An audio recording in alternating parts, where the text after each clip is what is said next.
तो जैसा कि आप लोग देख रहे हैं बोर्ड पे, जी हाँ, बीबीए के बारे में बताने वाला हूँ इस वीडियो में। तो आप लोगों का स्वागत है इस वीडियो में।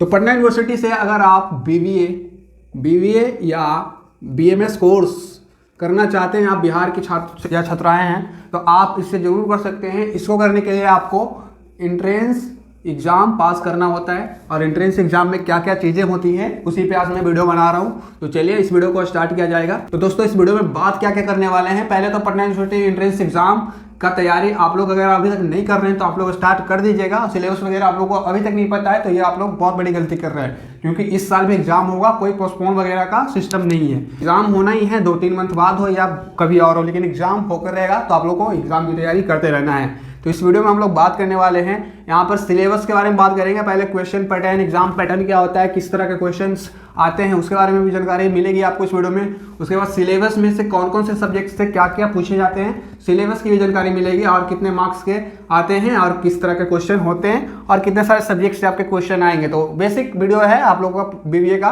तो इस वीडियो को देख लो। उसके बाद आपको मैं बुक भी लास्ट में बता दूंगा वीडियो के एंड में कि बुक कौन कौन से पढ़ सकते हैं अगर आप तैयारी अच्छे से करना चाहते हैं तो चलिए हम स्टार्ट करते हैं इस वीडियो को। तो यहाँ पर देखिए, पहले मैं क्वेश्चन एंड सेक्शन पैटर्न, मतलब क्वेश्चन पैटर्न एंड सेक्शन को मैं लूंगा, जो कि इधर है। आप लोगों को देख लीजिएगा, सब्जेक्ट इधर एंड मार्क्स और क्वेश्चन इधर है। तो अगर आप इस एग्जाम में आपको टोटल 4 सब्जेक्ट पूछे जाएंगे। 4 सब्जेक्ट कौन सा है, तो आपका रीजनिंग हो जाएगा, मैथ हो जाएगा, आपका इंग्लिश हो जाएगा, एंड लास्ट में जीके सीए कहने का मतलब मेरा है करंट अफेयर्स। करंट अफेयर्स में बहुत सारी चीज़ें आती हैं, उसको भी एक्सप्लेन करेंगे। तो चलिए यहाँ पर देखते हैं पहला सब्जेक्ट क्या है आप लोगों का। तो सब्जेक्ट यहाँ पर आपका मैथ्स है, जिसको बहुत सारे लोग क्वांटिटी एप्टीट्यूड एबिलिटी भी बोलते हैं, तो उसी मैथ ही को बोला जाता है। तो मैथ से आपको टोटल 30 क्वेश्चन रहेंगे, आपको 30 क्वेश्चन को बनाना है। उसके बाद रीजनिंग आ जाता है, रीजनिंग से भी आपको टोटल 30 क्वेश्चन पूछे जाने हैं, और तो आपको पेपर में 30 क्वेश्चन आपको रीजनिंग के मिलेंगे। तो इसका भी वेटेज लगभग बराबर है सभी का। आप लोग स्टैटिक जीके हो गया, सीए मतलब करंट अफेयर्स, बीए मतलब यहाँ पर मैंने लिख दिया है बिजनेस अवेयरनेस। तो करंट अफेयर्स या बिजनेस अवेयरनेस में, करंट अफेयर्स में ही ये आ जाएगा अगर करना चाहें तो, नहीं तो अलग से कर सकते हैं, क्योंकि आपका कोर्स क्या है जान रहे हैं ना, बीबीए। तो बीबीए कोर्स है, तो इससे थोड़े 2-3 क्वेश्चन तो रहने ही चाहिए। बीबीए आप करने जा रहे हैं तो ये तो थोड़ा इसको ध्यान रखिएगा। बिजनेस अवेयरनेस, बिजनेस का भी जो भी हाल फिलहाल में न्यूज आ रहा है बिजनेस से रिलेटेड, उसको ध्यान में रख के पढ़ाई करिएगा। उसके बाद हम लोग यहाँ देख लिए कौन सब्जेक्ट से कितने मार्क्स और कितने नंबर के क्वेश्चंस आएंगे। तो ये आप लोग को पता चल गया कि आपको कहाँ कहाँ से आने हैं। अभी हम लोग सिलेबस डिस्कस कर लेते हैं, इसका जो लेवल होगा उसके बारे में बात कर लेते हैं पहले। तो बिल्कुल भी नहीं घबराना है, इस एग्ज़ाम का लेवल, अगर आप मेरे पे विश्वास ना हो तो आप प्रीवियस ईयर क्वेश्चन जो है उसको एक बार खुद से बना कर देखना। आपने कुछ नहीं भी पढ़ा होगा ना, तो कम से कम आप उसका 50% तो क्वेश्चन बिना पढ़े कर लेंगे। सोच लीजिए पढ़ लेंगे तो आपका 100%, या कम ही पढ़ने में आपको मन नहीं लगा, कम पढ़ें, फिर भी कितना भी कर लो या कितना भी पढ़ लो, आप लोग को 80% से ऊपर ही आएगा। और अगर ज़्यादा अच्छे से तैयारी करते हैं तो आप लोगों को 100% भी आ सकता है। तो बिना पढ़े आप लोगों को इतना आ सकता है, तो क्यों नहीं। तो इसका जो लेवल होता है कुछ हार्ड वगैरह नहीं होता है, ऐसे हवा चला दिया गया आप लोगों की तरफ से। तो इसका कैसे तैयारी आता है, तो इसका मीडियम लेवल कह सकते हैं हम लोग। ज़्यादा इजी भी नहीं पूछेगा, आप लोग बच्चे नहीं है ग्रेजुएशन में एडमिशन लेने जा रहे हैं। तो मीडियम लेवल कहने का मतलब क्वेश्चन आपको आते होंगे, बस आपको एक बार सिलेबस को रिवाइज करके जाना है, इसका बेसिक डिटेल्स लेकर जाना है, बेसिक कंसेप्ट क्लियर करके जाना है। अगर कुछ नहीं करके जाओगे तो आपका फिर जो है इसमें एडमिशन होने के चांसेस बहुत ज़्यादा कम हो जाएंगे। सिलेबस में सबसे पहले यहाँ पर मैथ, इसके साथ मैथ का हम लोग देखेंगे। मैथ में कौन कौन से टॉपिक से क्वेश्चन आएंगे, तो नोट डाउन करना हो या स्क्रीनशॉट लेना हो तो ले सकते हो। तो अभी हम लोग मैथ के बारे में बात करेंगे। देखिए, मैथ में आपको गिने चुने टॉपिक ही हैं, जैसे कि नंबर सिस्टम। नंबर सिस्टम से आपके क्वेश्चन रहेंगे, 1-2-3 क्वेश्चन रहते हैं। HCF LCM, इसको ये बताओ, इसको कौन नहीं जानता है इसमें से, तो इसको तो आप पूरी तरह से जानते हैं। नहीं भी जानते हैं तो इसका वीडियोस यूट्यूब पे 1-2 वीडियोस देखोगे, काम आपका हो जाएगा। कोई भी चैनल से देख सकते हो आप लोग। HCF LCM पे ज़्यादा फोकस भी नहीं कर सकना, आपको आता है, बचपन में बहुत सीखा है, बचपन में आपने निकाला भी होगा। देखिए, जितने भी सारे मैथ के चैप्टर्स हैं आप पढ़े हुए हैं, ये सभी आपके 10th 9th 8th 6th 7th में आपको ये सब पढ़ाए गए थे। वो बात अलग है कि आप लोग भूल चुके हैं, तो उसका आप क्या करेंगे, आपको पूरा स्ट्रेटजी ये है कि अगर आप भूल चुके हैं, आपको कुछ भी नहीं HCF LCM क्या होता है वो भी नहीं पता है, तो मैंने बताया आप लोग यूट्यूब से आपका पहला बेसिक कंप्लीट करिए, बेसिक कॉन्सेप्ट जरूर कंप्लीट करें इसका, तभी आपको फायदा होगा, नहीं तो बेसिक भी मतलब भूल चुके हैं तो समझिए आपको आते हुए क्वेश्चन आ भी रहे होंगे, आपने पहले बनाया भी होगा लेकिन आज की डेट में नहीं बना पाएंगे क्योंकि आपके मेमोरी से वो जा चुका है। तो आपको थोड़ा सा यूट्यूब पे कितना टाइम लगेगा यार, ज़्यादा से ज़्यादा आपका 15 मिनट का वीडियो रहेगा या 30 मिनट का, 1 घंटा का। तो 1 घंटा आप लोग दे ही सकते हो इस एग्जाम के लिए और फिर उसको रिवाइज करते रहना है जो भी कंसेप्ट आप सीखोगे। तो अभी यहाँ पर नंबर सिस्टम से आएंगे क्वेश्चन, एचसीएफ एलसीएम से 1-2 क्वेश्चन आते, ज़्यादा नहीं आते। और प्रॉफिट लॉस का बात किया जाए तो इसको अच्छे से करके जाना, इसको मैं वीवीआई मानता हूँ। वीवीआई कौन कौन चैप्टर है वो बता दूंगा। तो एक प्रॉफिट लॉस है, सिंप्लीफिकेशन है, परसेंटेज है, इन तीनों को जरूर करके जाना, ये वीवीआई में आते हैं। तो इन तीनों को आप लोग नोट डाउन कर लो वीवीआई में, और इसको छोड़ भी सकते हो, ये तो आप खुद से कर लोगे। नंबर सिस्टम का जो कंसेप्ट होगा एक बार देख लेना, ठीक है। और क्या क्या किस तरह के क्वेश्चन आते हैं, अगर नहीं समझ में आ रहा है, हार्ड लेवल आता है तो मैंने यहाँ पर बोला मीडियम आता है, अगर नहीं समझ में आ रहा है तो प्रीवियस ईयर क्वेश्चन देख लो ना यार, किस तरह के क्वेश्चन रहते हैं। और प्रीवियस ईयर क्वेश्चन बहुत ज़्यादा इंपॉर्टेंट है, इसको जरूर सॉल्व करके जाना, कम से कम 5 साल का प्रीवियस ईयर क्वेश्चन जरूर कर लेना, ठीक है। और अगर 5 साल कर लोगे तो आपको आइडिया हो जाएगा कि किस लेवल का क्वेश्चन आ रहा है, किस टाइप का कहाँ से क्वेश्चन पूछा जा रहा है। तो नंबर सिस्टम का आप कॉन्सेप्ट कर लोगे, एचसीएफ एलसीएम छोड़ भी सकते हो। प्रॉफिट लॉस, सिंप्लीफिकेशन, परसेंटेज, ये वीवीआई चैप्टर है, इसको आप स्किप नहीं कर पाओगे और करोगे तो आपका ही नुकसान होगा। एवरेज भी कर लेना, एवरेज भी आपको वहीं आता होगा। डायरेक्ट सवाल सोल्व करने मत लग जाना, थोड़ा सा बेसिक रिकॉल कर लेना, रिवीजन कर लेना। शायद आप भूल चुके होगे, तो आप पहले का बहुत भूल चुके होगे, तो आपको एक बार रिवीजन करना बहुत जरूरी है। उसके बाद देखो फ्रैक्शन एंड डेसिमल, किसको नहीं आता है बताओ? फ्रैक्शन निकालना किसको नहीं आता है? डेसिमल निकालना किसको नहीं आता है? फ्रैक्शन से डेसिमल, डेसिमल से फ्रैक्शंस, ये सभी कॉमन चीज़ें हैं जिसको आपको ध्यान में रखना है। उसके बाद है रेशियो एंड प्रोपोर्शन, इसको भी कर लेना, थोड़ा सा इससे भी क्वेश्चन आ जाता है तो इसको थोड़ा अच्छा से करना, हो सके इसमें आप लोग फंस सकते हो क्योंकि इसका थोड़ा सा कंसेप्ट बहुत लोगों को फंसाता है। अभी डीआई में क्या आता है? डीआई जिसको डाटा इंटरप्रिटेशन बोलते हैं, आपको चार्ट दिया जाएगा, चार्ट रहेगा, उसमें डेटा वगैरह भरे रहेंगे, उसको देख के आपको ऑब्जर्व करके आपका नीचे में क्वेश्चन रहेगा, उससे आपको बनाना रहेगा। तो इसको आप क्या करोगे, कम से कम डीआई को आप अभी से अगर अच्छा करना चाहते हो तो 5 दिन लगातार इसका कंसेप्ट सीखो और 5 दिन आप लोग बनाओ, क्वेश्चन वगैरह लगातार बनाओ, तो आपको 5-10 दिन 2 को डीआई आपका ऐसे क्लियर हो जाएगा। तो अभी आपके पास बहुत ज़्यादा टाइम है, टाइम का सही इस्तेमाल करना सीखें। तो डीआई कुछ हार्ड नहीं आता है, एकदम इजी लेवल वाला आएगा। यूपीएससी एसएससी वगैरह में जो भी पूछा जाता है उस तरह का कभी नहीं आएगा, आपका इजी लेवल का आएगा। तो हलवा बच्चा जैसा, तो आप लोग इसको भी कर लोगे। बस 2-3 वीडियो का काम है यार, 2-3 वीडियो यूट्यूब पे तो क्या क्या कुछ नहीं मिल जाएगा, आप लोग खाली डीआई सर्च करना तो आपका आ जाएगा। डाटा इंटरप्रिटेशन, अभी compound interest, simple interest, percentage करोगे ना, परसेंटेज करोगे उससे ही आपका सीआई एसआई दोनों हो जाएगा। बस इसका और इसका जो भी फॉर्मूला होगा और जो भी आपका कंसेप्ट होगा, इसका भी फॉर्मूला प्लस कॉन्सेप्ट, ये दोनों जो बेसिक चीज़ें वो पता कर लो। बाकी परसेंटेज जैसा ही चैप्टर लगेगा इसमें भी आपको जो भी रहेगा 20% इतना फायदा हुआ, प्रॉफिट लॉस समझते हैं ना, इतना का घाटा हुआ, तो उसी तरह का रहेगा। तो आप लोग भी profit loss, percentage, ratio chapter ये सब एक साथ करो। सिंप्लीफिकेशन तो आप लोग अलग से भी कर सकते हैं, ये सभी वीवीआई चैप्टर है जो भी अभी मैंने लिखा। उसके बाद लास्ट में डिस्काउंट है, इसको इग्नोर भी करोगे तो हो सकता चल जाएगा काम। उसके बाद अभी रीजनिंग का बात कर लेते हैं, मैथ का आई होप समझ में आ गया होगा। रीजनिंग में क्या क्वेश्चन आता है? रीजनिंग के लिए कोई मतलब ऐसा नहीं है कि आप लोग नहीं बना पाओगे, आपको इसके लिए किसी कंसेप्ट की ज़रूरत नहीं है। आप थोड़ा सा भी इसमें टाइम तो आपको बहुत मिलेगा इस एग्ज़ाम में, तो 2 घंटे एग्जाम में टाइम मिलते हैं, तो आपके पास बहुत ज़्यादा टाइम होता है एसएससी वगैरह के लिए नहीं कि आपका 60 मिनट में आपको बनाने सारे क्वेश्चन, तो बहुत टाइम मिलता है। तो रीजनिंग में लगभग आपके 30 नंबर है ना, तो नहीं भी पढ़ोगे तो आपका 20 नंबर इजिली आप ले पाओगे, ठीक है।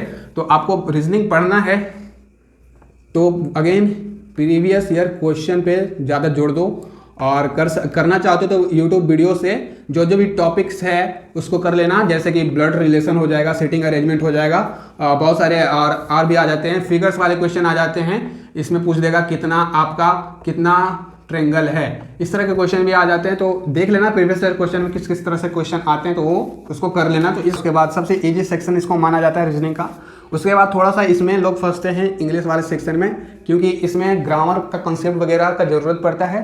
तो इसमें आपको 3 तरह के क्वेश्चन आएंगे, ग्रामर, वोकेबलरी प्लस आपके रीडिंग कॉम्प्रिहेंशन। तो ये आपका अच्छा होना चाहिए। ग्रामर आपका नहीं अच्छा है तो आप कर सकते हैं, आप पढ़ सकते हैं, आपके पास नोट्स वगैरह होगा या पीडीएफ्स वगैरह होगा या फिर कोई बुक होगा इंग्लिश ग्रामर का, तो उसको भी फॉलो कर सकते हैं। और इसमें किस तरह के क्वेश्चन आते हैं तो मैंने बोला ना, वोकेबलरी से आपका सब आ जाएगा, एंटोनिम, सिनोनिम्स, विलोम शब्द, विपरीतार्थिक शब्द जिसको बोलते हैं हिंदी में, और आपके इडियम एंड फ्रेजेस, मुहावरे वगैरह आ जाएंगे जो कि इंग्लिश में आते हैं, सभी सब आ जाएंगे।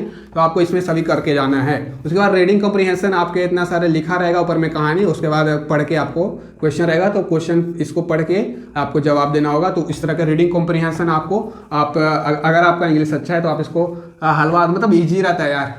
अगर आपका इंग्लिश ज़रा भी समझ में आता है, यहाँ पर कहानी इंग्लिश में लिखा हुआ है, पढ़ के आप अगर समझ जाते हैं कि क्या कह रहा है कहानी, उसका मतलब क्या है, तो आप इस सेक्शन को इजीली कर पाओगे, इसमें कोई दिक्कत नहीं आने वाली है। उसके बाद आपका ग्रामर सेक्शन आ जाता है। ग्रामर सेक्शन से क्या होता है, अगर आपका ग्रामर्स का रूल्स वगैरह पता होता है ना, रूल्स सॉरी इसको हम लिखते हैं, रूल्स पता है तो आप इसको इजली, आप इसमें मतलब लगभग से लगभग 15 से 10 क्वेश्चन रहते हैं, उसमें फुल में फुल कर सकते हैं। तो रूल्स वगैरह पर थोड़ा सा फोकस करना और हो सके तो याद भी कर लेना, क्योंकि एग्जाम टाइम तो इसमें से ग्रामर में बहुत सारे आ जाते हैं, verbs, tense, noun, pronouns, parts of speech के जितने भी सारे हैं तो वो सब कर लेना। तो ग्रामर में जितने भी सारे सब्जेक्ट मतलब टॉपिक्स हैं सभी को कर लेना।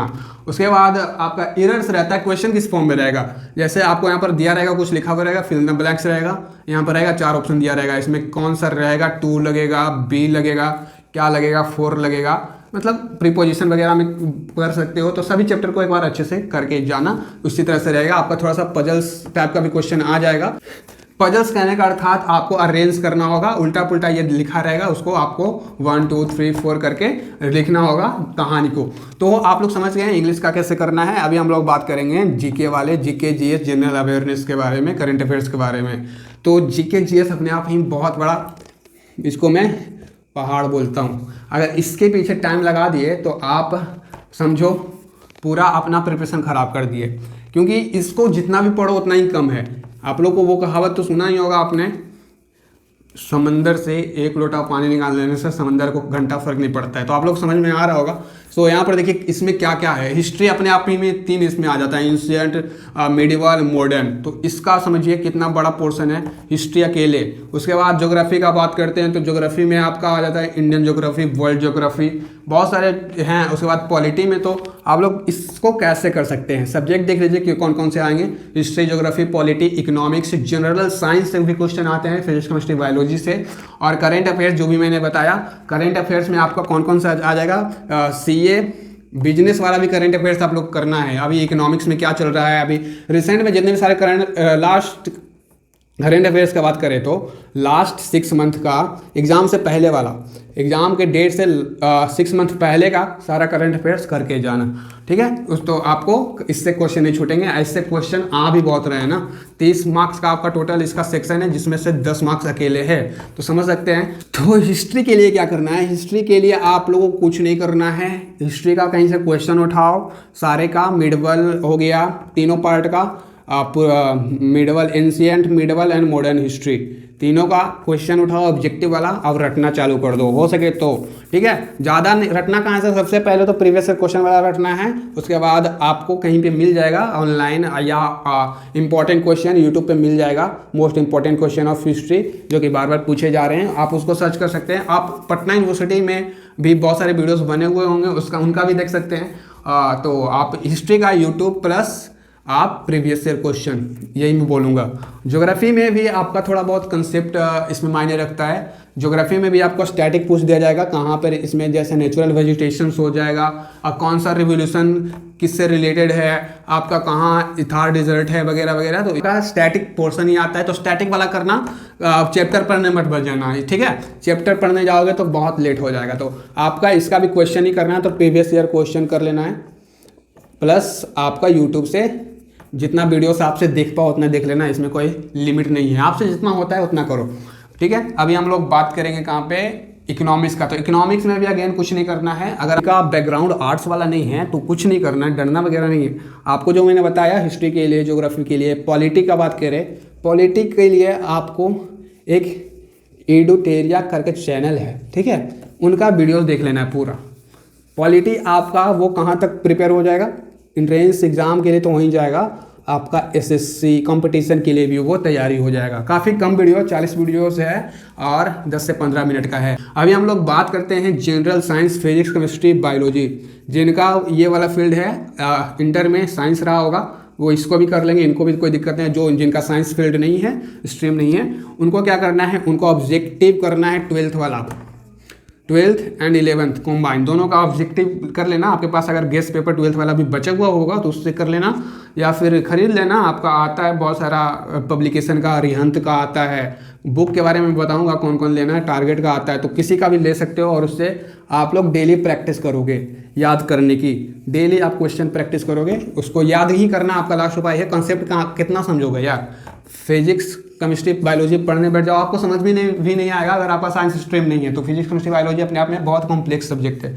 उसके बाद बात करते हैं, इसका भी प्रीवियस ईयर क्वेश्चन तो करना ही है, और ऑब्जेक्टिव जितना कर सकते हो कहीं से भी करो, आप कर सकते हो साइंस वाला, फिजिक्स केमिस्ट्री बायोलॉजी वाला।